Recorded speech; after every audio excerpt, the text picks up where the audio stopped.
Hello guys, कैसे हैं आप लोग। आई होप सारे लोग अच्छे होंगे। आज मैं आप लोगों के सामने अमंथा हेल्थ केयर के आईपीओ के बारे में इंफॉर्मेशन लेके आया हूँ। इस वीडियो में सबसे पहले हम आईपीओ का जीएमपी देखेंगे कि इसका मार्केट में क्या भाव चल रहा है। नेक्स्ट हम कंपनी डिटेल जानेंगे कि ये कंपनी क्या करती है, किस सेक्टर में काम करती है। आगे हम कंपनी के फंडामेंटल्स देखेंगे कि कंपनी प्रॉफिट में है या लॉस में है, इसका एसेट्स कितना है।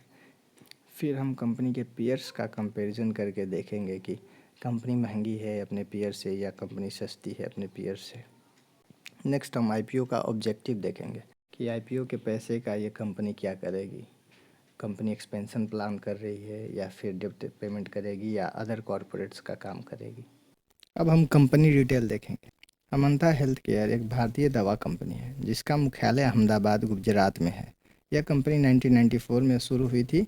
तब इसका नाम मार्च बायोसाइंस लिमिटेड था। बाद में इसका नाम 2014 में बदलकर अमंता हेल्थ केयर लिमिटेड कर दिया गया। यह विभिन्न प्रकार के पोर्टेबल इन्फ्यूज़न एंड इंजेक्टेबल्स का निर्माण करती है। इसका इस्तेमाल उन मरीजों के लिए किया जाता है जो मुंह से दवा नहीं ले सकते या उन मामले में जहां दवाएं मुंह से लेने के लिए उपयुक्त नहीं है। इसके अलावा कंपनी मेडिकल डिवाइसेस भी बनाती है। इस कंपनी के 3 बिजनेस यूनिट हैं जिसके द्वारा ये प्रोडक्ट बेचती है और प्रचार प्रसार करती है। National sale, international sale and partnering with various company. ये कंपनी 45 जेनरिक प्रोडक्ट्स बनाती है और इंडिया में बेचती है। ये company Africa, Latin America, UK आदि में अपना प्रोडक्ट बेचती है।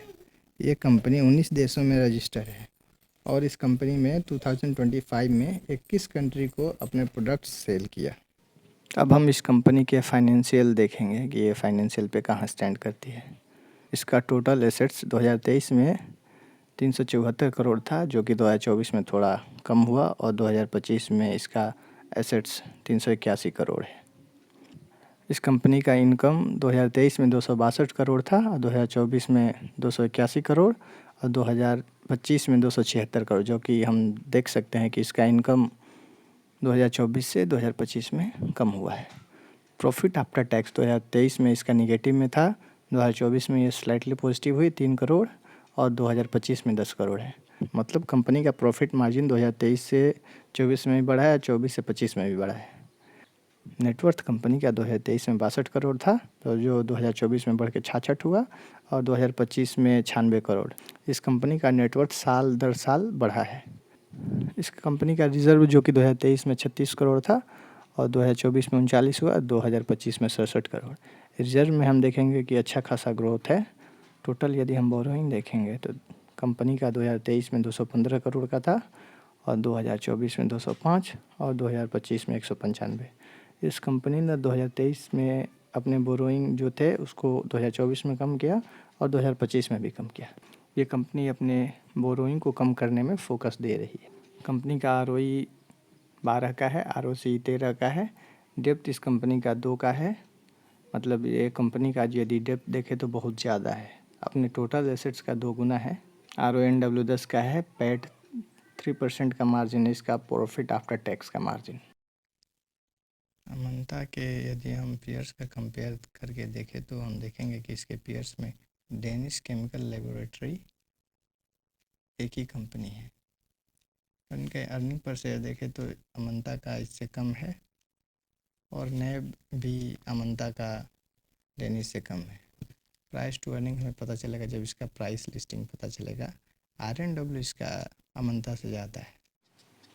अब हम आईपीओ ऑब्जेक्टिव देखेंगे कि ये कंपनी जो पैसा रेज करेगी उसका क्या करेगी। आईपीओ के पैसे में से 70 करोड़ रुपए गुजरात के खेड़ा में स्टेरी पोर्ट की नई मैन्युफैक्चरिंग लाइन स्थापित करने में खर्च करेगी। इसी प्लांट में छोटे वैक्यूम पेरेंटल के नई मैन्युफैक्चरिंग लाइन स्थापित करने, प्लांट और मशीन खरीदने के लिए 30 करोड़ रुपए का उपयोग करेगी। शेष का उपयोग समान कॉरपोरेट उद्देश्य के लिए कंपनी करेगी। अब हम आईपीओ के टाइमलाइन के बारे में देखेंगे। आईपीओ ओपन डेट 1 सितंबर को है। आईपीओ का क्लोजिंग डेट 3 सितंबर को है।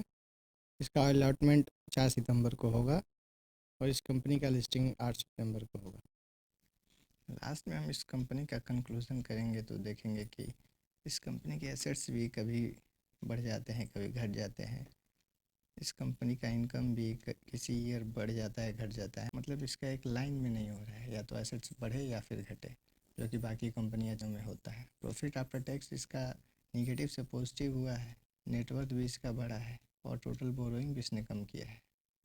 तो हम टोटल देखें तो कुछ चीज़ें इसमें पॉजिटिव है, कुछ चीज़ें इसमें निगेटिव है।